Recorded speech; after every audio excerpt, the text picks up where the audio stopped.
집현전 학자는 길러내기 시작을 했고 다듬기 시작을 했습니다.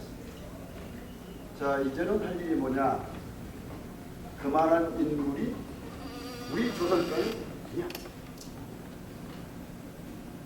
해동공자가 될 만한 인물이 이 나라에 태어납니다. 이거를 전국 방방곡 곳에 탐색을 해서 알아오도록 했습니다.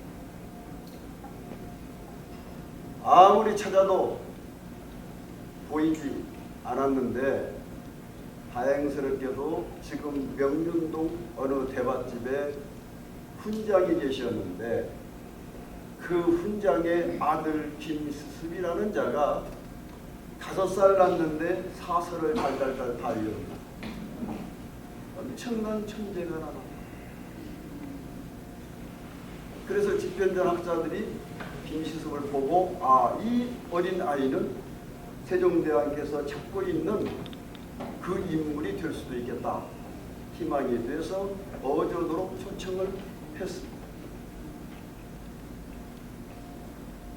수많은 사람이 지켜보는 가운데서 5살 난 어린아이가 사설을 어느 구절에도 막히지 않게 외웁니다. 아주 어른들이 깜짝 놀랄 정도로 막히지 않게 답변을 해야 됩니다. 천재임이 확실하다. 그러면 달달달 외우기만 한 것이냐 아니면은 문장도 만들 수 있는 것이냐 또 테스트를 해보았어. 문자만 띄우면 그 자리에서 문장을 만들어요. 그 자리에 있는 왕이며 신하들이 엄청나게 놀랐습니다.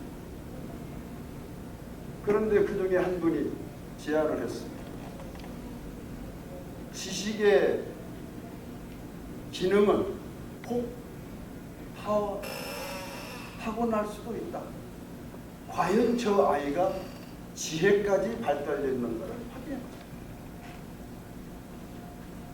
그래서 그 아이에게 줄 상품 비단 21피를 묶었던 것을 어절에다가 쫙 뿌렸습니다. 뿌려놓고 그 아이한테 한꺼번에 들고 나가라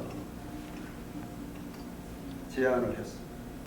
어른도 21필의 비단을 들고 나갈 수도 없는 무게입니다. 감히 생각할 수 없는 상황이니까 사람들이 그러면 그렇지.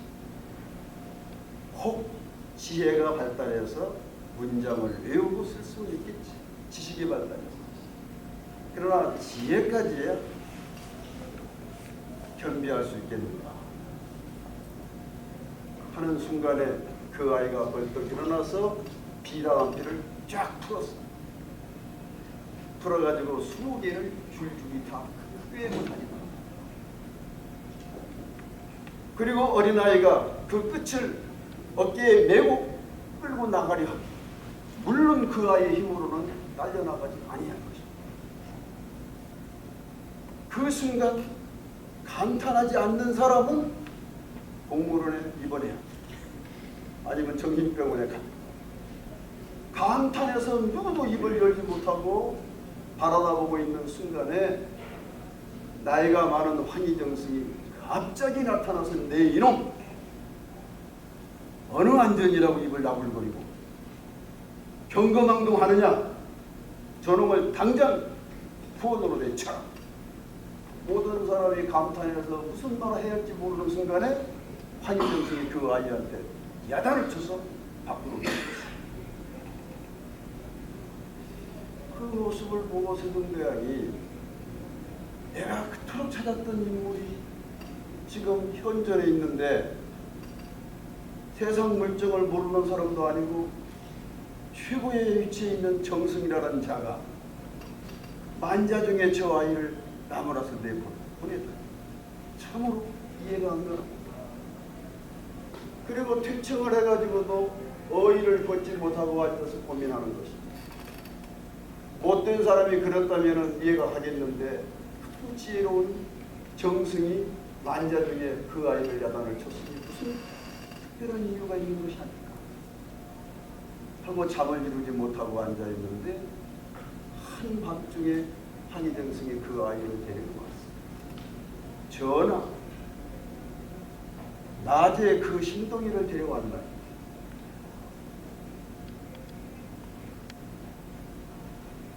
낮에는 만자 중에 그 아이를 핀잔하더니 어찌하여 밤에 신동이를 데려왔는가? 정승이 아뢰기를, 전하께서 만자 중에 이 아이를 칭찬하시면 이 아이의 생명을 보존을 해드리겠습니다.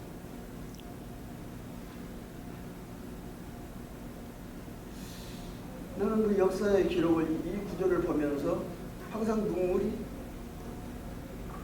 가슴이 벅차오릅니다. 근데 얘기할 때마다 이 구절을 그냥 못 넘겨요. 그래서 그 어린 아이를 어전에 앉혀놓고 한희정승이 입회한 상황에서 세종대왕이 그 아이에게 급제한 것을 인정합니다. 장원 급제. 낮에 사서 삼경을 다 외웠고 글을 지었고 지혜를 보였고 너는 급제했다. 내가 찾는 5살 난 아이한테 급제를 시켜놓고 그리고 임금이 그 아이한테 주문합니다. 이 주문은 대한민국 어머니들이 자기 자식한테 주문하는 것과 똑같습니다. 대한민국의 부모들은 자식한테 무조건 훌륭한 사람이 되어야 이렇게 주문합니다.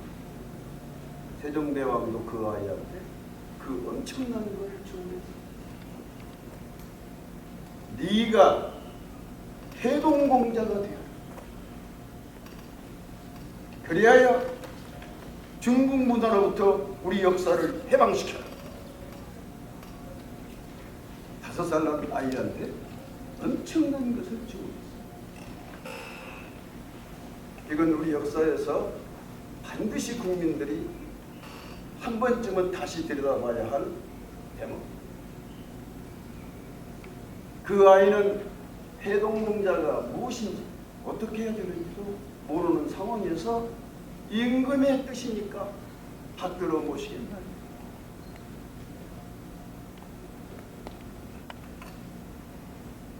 그 아이는 그 길로 세종대왕의 형님인 효령대군이 절간에 몰래 감춰놓고 개인 교습을 시작을 합니다. 공개적으로 가르치면 이 아이가 위험하니까. 그래서 그 당시에 최고의 학자들이 몰래 가서 논제하고 강론하고 가르칩니다. 그러면서 집현전 학자들하고 세종대왕은 이 해동공자가 출연했을 때 우리의 말, 우리의 글로 우리의 민족에게 우리의 시를 건네주는 우리 문화를 일으키게 하기 위해서 먼저 우리의 창제를 정리를 해요. 엄청난 열정으로 한글을 창제해서 해동공자로부터 우리 민족 문화를 배워야 할 계기를 마련을 해 놓으셨는데 불행하게도 50살쯤 돼서 과로로 세종대왕은 이 세상을 그때 김시승 나이 18. 절에서 공부하고 있다가 세종대왕이 부모였다는 소식을 듣고 너무 충격이 커서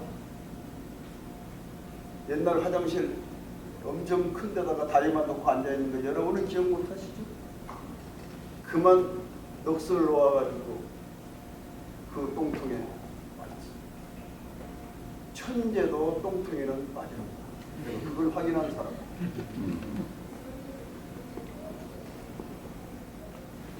그래서 김세섭은 나를 부를 임금이 사라졌기 때문에 역사와의 나와의 인연이 맞지 않는다 생각을 하고 그 길로 공부를 접고 아예 이제 머리를 깎고 절로 들어가고 이게 대한민국의 나이롱 중1호입니다. 지멋대로 머리 깎고 중되고 돈 생기면 나와서 술집에 가서 놀고 돈 떨어지면 절에 와서 수행하고 거기가 1호 내가 2호 지 맘대로 사는 중1호입니다. 그런데 세종대왕이 죽은 뒤에 세조가 장학을 해서 장학을 하는 동안에 집현전 학자들이 거의 다 사육신 죽어나가는 사람이 6명 대표였고 생육신 죽지는 아니했으나 그 정권에서 물러앉은 사람들이 있었고 최고의 학자들이 다 물러나고 정창손, 한명회 여러분들이 잘 아는 그 이름들이 정권을 장악을 하고 새 역사를 열어나가려고 할 때 세조는 한글 창제할 때 집현전 학사로 같이 공부했던 학자입니다. 나쁜 정치몰이자가 아닙니다. 이 일을 지탱하기 위해서는 어린 조카가 왕위에 앉아 있어서는 안 된다고 생각을 해서 정권을 계속 세종대왕의 유지를 받들기 위해서 정권을 장악한 겁니다. 정권을 장악했고 나서 형님인 효령대군한테 갔습니다. 모든 정권을 장악을 했으니 부왕의 뜻을 받들 수 있는 지혜를 빌려주십시오. 효령대군이 그 왕에게 말하기를 그렇다면 너의 부왕이 숨겨놓은 인물이 있으니 그 인물을 찾아다가 무조건 영의정에 앉히고 힘을 실어주고 일을 하도록 하라. 그래서 김시습을 찾기 위해서 수많은 전통을 보냈는데 계속 씹어먹었어요. 내가 전화해도 씹는 사람이 있어요. 계속 씹어대니까 할 수 없이 또 효령대군한테 갔습니다. 김시습이라는 자가 어명을 찾고 씹으니 어찌하면 좋습니까?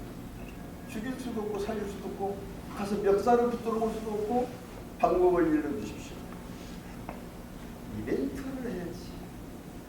큰 인물을 불러오려면 이벤트가 있어요.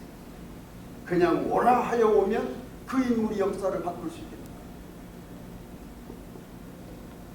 그래서 그 임금이 생각하기를 승유 억불 정책 시대라 승복을 이끄는 사대문 안에도 마음대로 드나들지 못하는 그런 분위기 속에서 절간에 머리 깎고 승복을 입고 있는 아무리 나이롱 중이지만 이 사람이 장안에 들어오려면 명분이 있어야 된다. 그래서 절을 짓습니다. 그게 원각사고 지금 파고다 공원 자리가 그 자리입니다. 억불 승유 정책을 쓸 때에 불교를 입에 올리기만 해도 출세에 지장이 있고 승려가 장안을 돌아다녀도 쫓겨나는 판국에 임금이 장안 안에 최고의 절을 짓는데 그때 법당무에 올라갔던 기와 숫자가 천기화를 만들었는데 8만 장을 만들었어요.